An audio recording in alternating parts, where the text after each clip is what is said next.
Ngayong tapos na ang eleksyon 2025, marami na ang bumalik sa normal na buhay. May ilan na tahimik na tinanggap ang resulta at nagsimulang muling magplano para sa susunod na laban. Ngunit meron ding mga tila hindi pa rin tanggap ang pagkatalo. Parang mga karakter sa teleserye na ayaw magpaalam kahit natapos na ang season finale.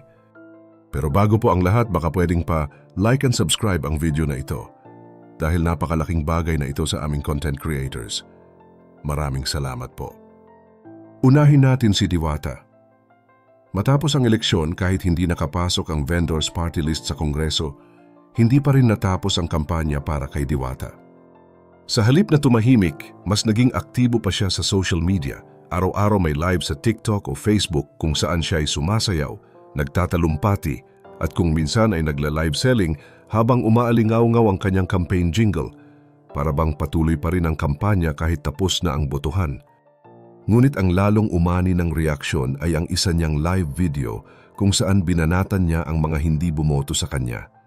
Anya, kaya hindi umangat ang mga vendors sa bansa kasi yung mga vendor mismo hindi ako binoto. Huwag kayong magreklamo kung natapakan pa rin kayo ng sistema. Para sa marami, ito'y tila isang pahayag ng hinanakit na ibinato pabalik sa mga taong inaasahan niyang susuporta. Sa halip na tanggapin ang resulta ng may pagpapakumbaba, tila isinisi niya sa mismong sektor na gusto niyang irepresenta ang kanyang pagkatalo. Habang may ilan pa ring natatawa at naaaliw sa kanyang post-election antics, marami na ang napapailing. Hindi lahat ng political journey ay may fairy tale ending, at kahit ang isang diwata kailangang harapin ang katotohanang ang boto ay hindi nakukuha sa sayaw at sigaw lamang. Pag-usapan din natin si Gwen Garcia.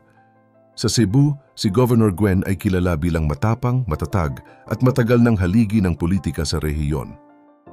Ngunit matapos ang 2025 national elections kung saan tumakbo siya bilang senador, tila hindi naging madali para sa kanya ang pagtanggap ng pagkatalo. Ilang araw pa lang matapos ang proklamasyon ng mga nanalo, sunod-sunod na ang lumabas na mga reklamo, alegasyon ng dayaan at petisyon mula sa kanyang kampo. Halos kada linggo, may bagong press release o interview kung saan mariin niyang iginigiit na may anomalya sa halalan, particular sa transmission at canvassing ng boto. Habang ang ibang opisyal ay abala sa pagpapatakbo ng lokal na pamahalaan, si Garcia ay tila mas nakafocus pa sa pambansang drama kaysa sa probinsya. Isang political observer pa ang nagkomento, kung si Governor ay hindi pa rin makamove on, paano na ang Cebu? Totoong mahirap tanggapin ang pagkatalo, lalo na para sa isang leader na sanay sa tagumpay. Ngunit sa punto kung saan tila ikaw na lang ang naniniwalang panalo ka pa rin, ang tanong ng marami ay kung ito pa ba'y laban para sa hustisya o simpleng ayaw lang bumitaw sa entablado ng kapangyarihan. Mula sa Visayas, lilipat naman tayo sa Luzon kasama si Dan Fernandez. Matapos matalo sa pagkagobernador ng Laguna ngayong 2025 kung saan tumapos lang siya sa ikatlong pwesto, tila hindi naging madali para kay Dan Fernandez ang pagtanggap ng resulta. Hindi nagtagal, naging aktibo siya sa social media, puno ng mga throwback at sentimental na caption gaya ng "Kung ako lang sana" at "Ganito dapat ang leader." Hindi lang doon nagtapos, ilang beses din siyang naglabas ng hinanakit sa mga botanteng hindi siya sinuportahan at may patama pa sa umano'y bulag na sistema. Lalong lumala ang issue nang padalhan siya ng COMELEC show cause order dahil sa aligasyon ng vote buying, bagay na hindi niya tahasang itinanggi, kundi tinawag lang na pambabato ng intriga. Sa halip na tahimik na mag-move on, mas pinili ni Dan na mag-ingay, tila patuloy na humahanap ng validation at simpatiya kahit malinaw na nagbago na ang ihip ng hangin. Mula sa mga pa-showbiz, lilipat naman tayo sa mundo ng action drama, courtesy of Bong Revilla. Kahit hindi pa tapos ang bilangan noong eleksyon, agad nang naglabas ng pahayag si Bong, hindi ito ang huling kabanata. Tunog pelikula at bagay nga naman sa isang veteranong artista na sanay sa sequels. Kaya't hindi nakapagtataka na pati ang post-election press conferences niya ay parang sinusulat para sa sinehan. May dramatic lighting, epikong background music, at minsan pa nga'y may luha sa mata. Sa bawat panayam, ramdam ang bigat ng kanyang saloobin, may parinig sa umano'y organized efforts laban sa kanyang kampanya, May patama sa mga bumaliwala sa kanyang track record at syempre ang paulit-ulit na pangakong babangon tayo muli. Pero habang siya ay abala sa pagbuo ng script para sa part 2 ng kanyang political career, tila wala na sa mood ang audience. Sabi nga ng isang netizen, "Sir, baka pwedeng magpahinga muna tayo sa script. Let's try improv yung totoo." Dahil minsan, kahit gaano ka kagaling sa drama, kung hindi na naniniwala ang tao, mahirap na talagang magka-sequel.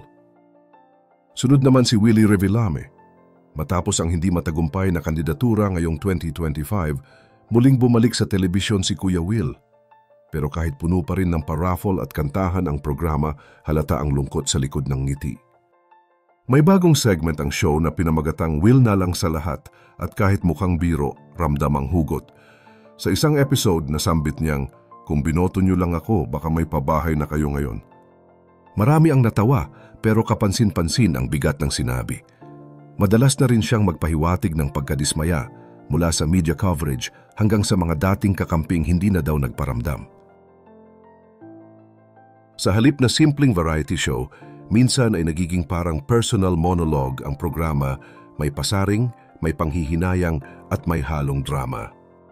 Bagamat patuloy pa rin ang pamimigay at pagpapasaya, hindi maikakaila, may hinanakit si Kuya Will. At kahit may confetti sa dulo ng episode, hindi lahat ng kwento ay natatapos sa happy ending. At syempre, hindi kumpleto ang listahan kung wala si Apollo Quiboloy. Kilala si Quiboloy hindi lang sa kanyang mga sermon, kundi sa kanyang deklarasyon bilang appointed son of God.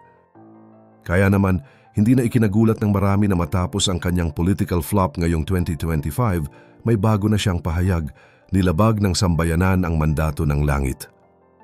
Ayon sa kanya, hindi raw tunay ang resulta ng halalan. May umano'y demonic forces na nagdikta ng outcome at ang boto raw ng langit ay hindi nabilang kahit wala namang precinct o presinto sa kalangitan. Sabi pa niya sa isang sermon, tinalikuran ng bayan ang kalooban ng Diyos.